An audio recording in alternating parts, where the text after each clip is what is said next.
హరే కృష్ణ. శ్రీకృష్ణ భగవానుడు శ్రీ చైతన్య మహాప్రభువుగా ఎందుకు అవతరించారో ఇవాళ మనం తెలుసుకుందాం. 5000 సంవత్సరాల క్రితం శ్రీకృష్ణ భగవానుడు కురుక్షేత్ర రణరంగమున అనేక విషయాలు మనకి చెప్పడం జరిగింది. దాంట్లో మనం చర్మ శ్లోకాలు చూసుకుంటే, మన్మన భవమద్భక్తో మద్యాజీ మాం నమస్కురో మామే వైశ్యసి సత్యంతే ప్రతిజానే ప్రయోసిమే సర్వధర్మాన్ పరిత్యజ్య మామేకం శరణం వ్రజ అహం త్వాం సర్వపాపేభ్యో మోక్షయిష్యామి మా శుచః.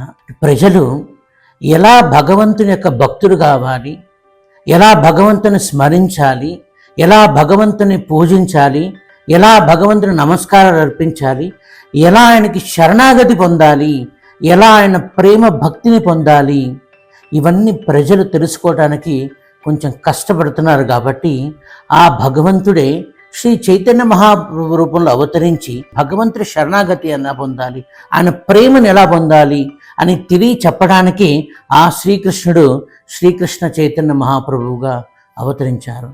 శాస్త్రాలు చెప్తారు, నమో మహావదన్యాయ కృష్ణ ప్రేమ ప్రదాయితే కృష్ణాయ కృష్ణ చైతన్య నామ్నే గౌరత్విషే నమః. నమో మహావదన్యాయ, ఆయన చాలా దయామయుడు, చాలా కరుణామయుడు. నమో మహావదన్య ఎందుకు? కృష్ణ ప్రేమ ప్రదాయితే, కృష్ణ ప్రేమను చాలా సులువుగా అందిస్తున్నారు, చాలా ఉదారంగా మనకు అందిస్తున్నారు.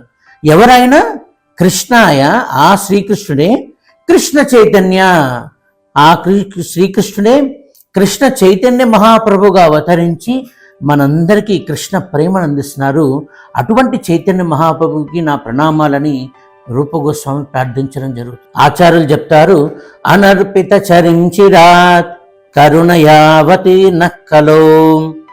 అంటే ప్రతి యుగంలో, ఇంకా చెప్పాలంటే ఏ యుగంలో దొరకనటువంటి లభించినటువంటి బ్లెస్సింగ్స్ ఈ యొక్క అవతారంలో చైతన్య మహాప్రభు మనందరికీ అందించారు. అనర్పిత చరించిరాత్ కరుణయావతి నక్కలో. ఏంటా ఇచ్చినటువంటి అమూల్యమైనటువంటి బ్లెస్సింగ్స్? ప్రేమ. ఉన్నతోజ్వల రసం స్వభక్తి శ్రియం. అది భగవత్ ప్రేమ, కృష్ణ ప్రేమని చాలా సులువుగా చైతన్య మహాప్రభు భక్తులందరికీ అందించారు. ఇది ఏ యుగంలో జరగలేదు, ఏ ఆచార్యులు కూడా ఇవ్వనటువంటి అమూల్యమైనటువంటి బ్లెస్సింగ్స్ ఈ చైతన్య మహాప్రభు ఈ కలియుగంలో మనకు అందించడం జరిగింది. అలాగే ఇంకొక కారణం యుగధర్మ పాలకో. ఈ యుగధర్మ పాలన, ఈ కలియుగం, మనం ఈ ప్రజెంట్ కలియుగంలో ఉన్నాము.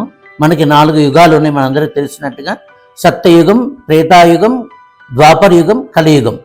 సో శాస్త్రాలు చెప్తారు, కృతే ధ్యాయతో విష్ణుం త్రేతాయాం యజతో మకై ద్వాపరైర్ పరిచర్యాయాం కలో తత్ హరికీర్తన. సో ఏదైతే కృతయుగంలో భగవంతుని ధ్యానించడం వల్ల, అలాగే త్రేతాయుగంలో యజ్ఞాలు చేయడం వల్ల, అలాగే ద్వాపర యుగంలో పెద్ద పెద్ద మందిరాలు కట్టడం వల్ల వచ్చే పుణ్యం ఏదైతే ఉందో ఈ కలియుగంలో కేవలం హరినామ స్మరణ ద్వారే లభిస్తుంది అని శాస్త్రాలు నొక్కి ఒక్కనిస్తుంది. ఆ యొక్క ధర్మాన్ని పునరుద్ధరించడానికి ఈ శ్రీ చైతన్య మహాప్రభు తన పరివారంతో కలిసి ఈ యొక్క కలియుగం అవతరించడం జరిగింది. సో భాగవతం చెప్తున్నారు, ఈ కలియుగ ధర్మం హరినామ సంకీర్తన. ఈ యొక్క హరినామ సంకీర్తనాన్ని ఇవ్వటానికి ప్రప్రథమంగా శ్రీ చైతన్య మహాప్రభు వారు అవతరించడం జరిగింది. ఆ శ్రీకృష్ణుడే ఈ చైతన్య మహాప్రభు అవతరించి మనందరికీ హరే కృష్ణ కృష్ణ కృష్ణ హరే హరే, హరే రామ రామ రామ హరే హరే అనే మహామంత్రంతో మన కృష్ణ భక్తిని, కృష్ణ ప్రేమను పొందడానికి సులువుగా ఎలా చేయాలని చేసి చూపించడానికి ఆ శ్రీ భగవంతుడే చైతన్య మహాప్రభు రూపంలో అవతరించడం జరిగింది. హరే కృష్ణ.